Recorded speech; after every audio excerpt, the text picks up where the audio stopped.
bem, pessoal? Boa tarde a todos e a todas aí.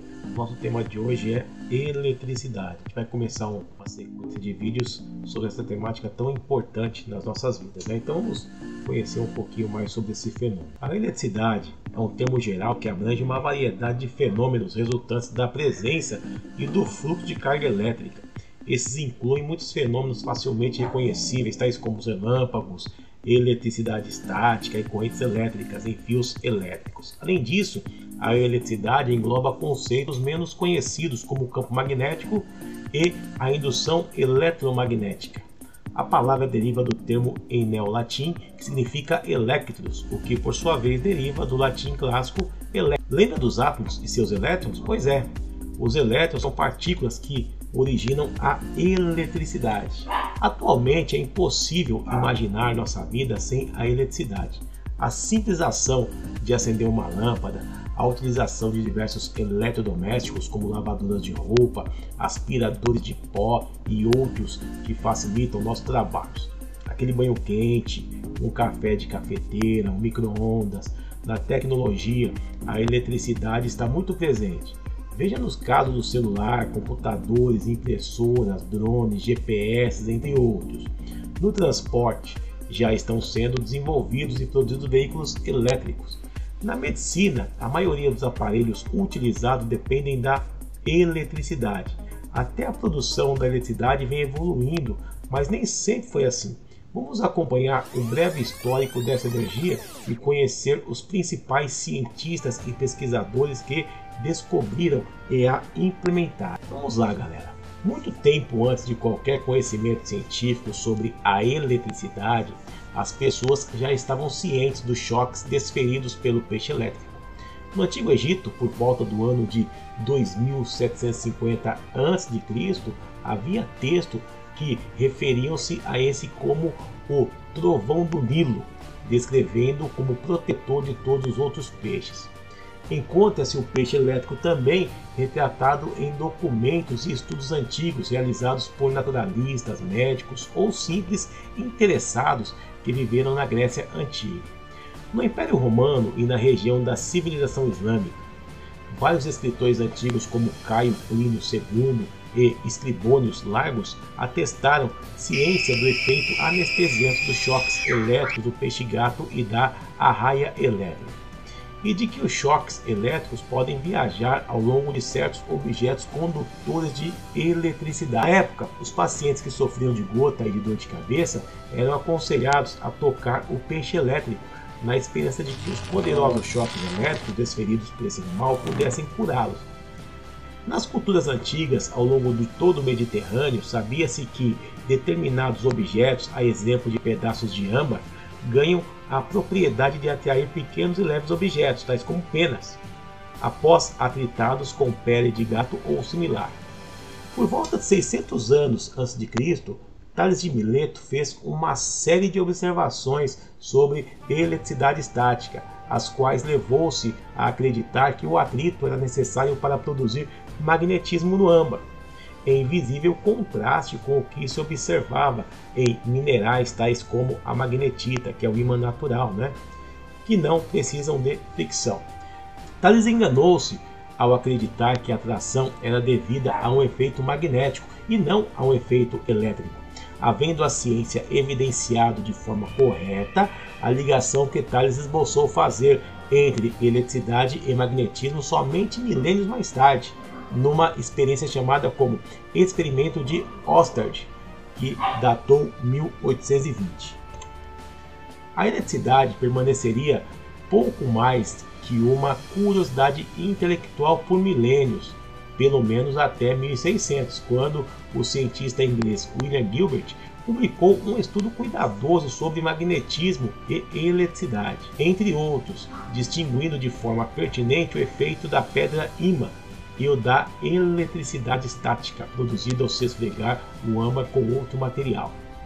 Foi ele quem cunhou a palavra neolatina electros para referir-se à propriedade do âmbar e dos outros corpos atraírem pequenos objetos depois de friccionados. Essa associação deu origem às palavras inglesas electric e electricity, que fez sua primeira aparição na imprensa nas páginas de Pseudodoxia epidêmica, obra de Thomas Browne em 1646. Também encontram-se aí as raízes das palavras portuguesas elétrico e eletricidade. Outros trabalhos seguiram-se, sendo esses conduzidos por pessoas como Otto von Guericke, Robert Boyle, Stephen Gray e Charles Dufay. No século XVIII, Benjamin Franklin realizou uma ampla pesquisa sobre a eletricidade, inclusive vendendo seus bens para financiar seu trabalho. É a ele atribuído o ato de que, em junho de 1752, ter prendido uma chave de metal próximo ao estirante de uma pipa e, com a chave amarrada à linha umedecida, tê-lo feito voar em uma tempestade ameaçadora. É incerto se Franklin pessoalmente realizou esse experimento, mas o ato é popularmente atribuído a ele. Uma sucessão de faíscas saltando de uma segunda chave amarrada próximo à sua mão teria então mostrado-lhe de maneira contundente que o raio tem de fato uma natureza elétrica. Então, esse pesquisador, o Benjamin Franklin, ele teve a ideia, de num dia de tempestade soltar uma pipa, com duas chaves amarradas, uma chave metálica no tirante e outra próxima à sua mão. Para quê? Para ver como que o raio se comportaria, Então saíam pequenas faíscas, mostrando que o raio realmente ele emitia eletricidade, tá? Ninguém sabe se realmente ele fez experimento ou foi outra pessoa, Mas foi atribuído a ele esse evento. Em 1791, Luigi Galvani publicou sua descoberta da bioeletricidade, demonstrando que é por meio da eletricidade que as células nervosas passam sinais para os músculos.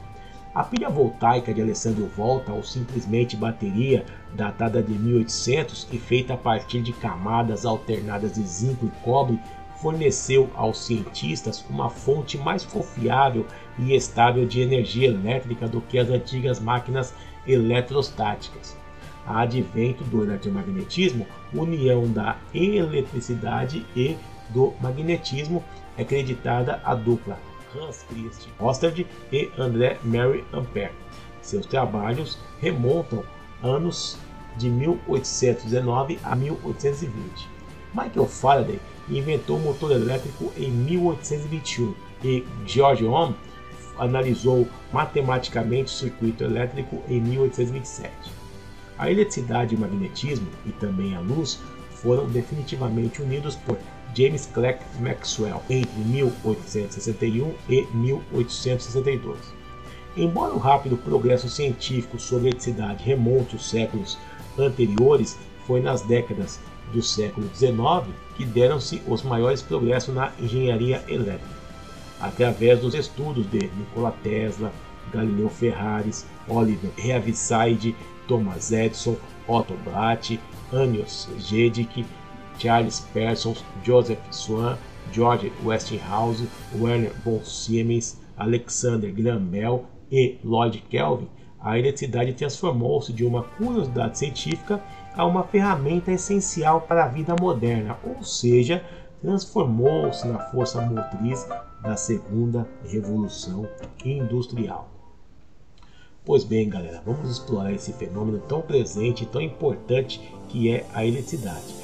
Vamos entender e aprender o que são eletricidade estática, princípios de geração de eletricidade, como a corrente elétrica se movimenta, o que são os circuitos elétricos, diferenças entre os circuitos elétricos em série e paralelo, dispositivos de proteção, consumo, será que os aparelhos em 220 volts são mais econômicos que os 127 volts? Por que em algumas regiões a tensão fornecida pelas concessionárias é 220 volts e em outras 127 volts? E é eletromagnetismo, construção de circuitos elétricos, entre outros, tá, pessoal? Então, eu peço aí para vocês darem suas sugestões, comentarem para a gente melhorar os nossos trabalhos aí, tá bom? Muito obrigado aí pela atenção e quem assistiu até aqui, beleza? Até a próxima!